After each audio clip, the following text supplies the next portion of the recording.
అమ్మా తెలంగాణ రాష్ట్రంలో మున్సిపాలిటీ ఎన్నికలు జరిగినా సర్పంచ్ ఎన్నికలు జరిగినా రేపు ఎంపీటీసీ జెడ్పీటీసీ ఎన్నికలు జరిగినా ఈ ఎన్నికలన్నీ రెడ్డి రావు అగ్రకుల పార్టీలు BJP party BRS party Congress party ఈ మూడు పార్టీలు తమ రెడ్డి వెడమ కులాల దొరల ఆధిపత్యం కోసం వాళ్ళ అధికారం కోసం వాళ్ళు ఈ రాజ్యాన్ని ఏలడం కోసం ఈ ఎన్నికల్లో మూడు పార్టీలు ప్రవేశించి సామాన్య మనలాంటి పేద వర్గాలు ఈ ఎన్నికల్లో పోటీ చేయకుండా మనం గెలవకుండా మనల్ని ఓడించాలని మనం ఎన్నికల్లోనే పోటీ చేయొద్దని మన మీద ఆధిపత్యం చేయడానికి పేదల ఓట్లన్నీ కొనుగోలు చేయడానికి మున్సిపాలిటీలని గ్రామ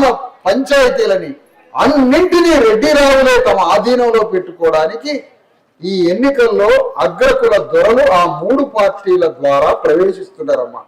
మున్సిపాలిటీలు కావాలట, వాళ్ళకి గ్రామ సర్పంచులు కావాలట, ఎంపీటీసీలు కావాలట, జెడ్పీటీసీలు కావాలట, ఏకంగా ముఖ్యమంత్రి పదవి కావాలట, దేశం కావాలా, రాష్ట్రం కావాలా, అన్ని కావాలి వాళ్ళకి. మనకు ఒక సర్పంచ్ వదలరట, ఒక వార్డు మెంబర్ వదిలిపెట్టరట, ఒక ఎంపీటీసీ వదిలిపెట్టరట, ఏం వదిలిపెట్టలేదు. గ్రామం నుంచి వార్డు నుంచి ముఖ్యమంత్రి పీఠం వరకు రెడ్డిరావు దొరలే వెళ్తారటమ్మా ఈ రాజ్యాన్ని.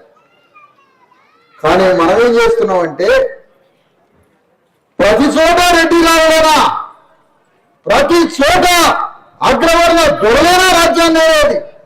బీసీ ఎస్సీ ఎస్టీ పేదలందరినీ పోగు చేసి బీసీ ఎస్సీ ఎస్టీలో 93% ఉన్న అణగారిన కులాలందరినీ ఒక్కటి చేసి మేము కూడా అగ్రకుల పార్టీలతో ఎదురుగా నిలబడి యుద్ధం చేస్తాం. ఓట్లన్నీ మాయి రెడ్డి నిలబడుకున్నది 10% కూడా ఓట్లు లేవని వాళ్ళ మీద ఎదురుగా నిలబడి యుద్ధం చేయడానికే మాటూరి మౌనిక యుద్ధం చేస్తుందమ్మా 16వ వార్డు నుంచి. రేవంత్ రెడ్డికి వార్డు కౌన్సిలర్ కూడా కావాలట, మున్సిపాలిటీ కావాలట. ఆయన బాధంతా రెడ్లంతా పోటీ చేయాలా, రెడ్లంతా గెలవాలా, రెడ్డి రాజ్యం తయారు కావాలనేది ఆయన బాధ. ప్రజాపాలనలో నాకు బొందలేదు, రెడ్డి రాజ్యం తెచ్చుకోవాలి. ఆయన రెడ్డి రాజ్యం తెచ్చుకోవాలని రేవంత్ రెడ్డి, వెలమ రాజ్యం తెచ్చుకోవాలని కేసీఆర్, బ్రాహ్మణ బనియా అగ్రకుల రాజ్యం తెచ్చుకోవాలని బీజేపీ. ఈ మూడు పార్టీలేనా మరి బీసీ ఎస్సీ ఎస్టీల రాజ్యం వద్దా? మున్సిపాలిటీలో వాటిలో బీసీ ఎస్సీ ఎస్టీల రాజ్యం వద్దా? ఓట్లన్నీ మనవి కదా, మన ఓట్లు తీసుకపోయి దొరలకేయడమేంది? భారత రాజ్యాంగం కటిక దరిద్రుడైన పేదవాడు కూడా ఓటరి ఖడ్గాన్ని ఇచ్చి అగ్రకుల రాజ్యాన్ని పొడిచి పారేసి పేదవాడి రాజ్యాన్ని తెచ్చుకోమని రాజ్యాంగం చెప్పిందమ్మా మనందరికీ.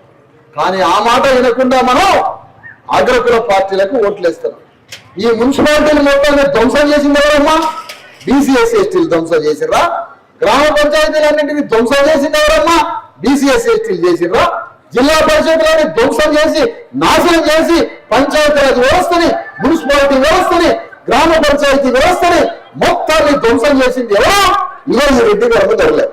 అందుకని ఈ పంచాయతీరాజ్ వ్యవస్థని, మున్సిపాలిటీ వ్యవస్థని, గ్రామ పంచాయతీ వ్యవస్థని ధ్వంసం చేసి నాశనం చేసి ఈ స్థానిక సంస్థల్లో స్థానిక పరిపాలనా వ్యవస్థని కూడా ఈ త్వరలో ధ్వంసం చేసిర్రమ్మా. మన చేతిలో ఉండాలమ్మా గ్రామ పంచాయతీ, వార్డు మెంబర్లు అంటే మన చేతిలో ఉండాలమ్మా. మరి మంత్రులు, ఎమ్మెల్యేలు, ముఖ్యమంత్రులు ఎందుకు తిరుగుతారు? మున్సిపాలిటీకి 100 కోట్ల రూపాయలు వస్తాయి, మున్సిపాలిటీల అభివృద్ధికి 100 కోట్ల రూపాయలు వస్తాయి. ఆ పైసలు ఆ కాంట్రాక్టర్లు కూడా ఈ రెడ్డి గారు తినాలా మింగాలని మున్సిపాలిటీలలో కూడా పాల్గొనడానికి వస్తుందమ్మా రేవంత్ రెడ్డి, కేసీఆర్, కేటీఆర్.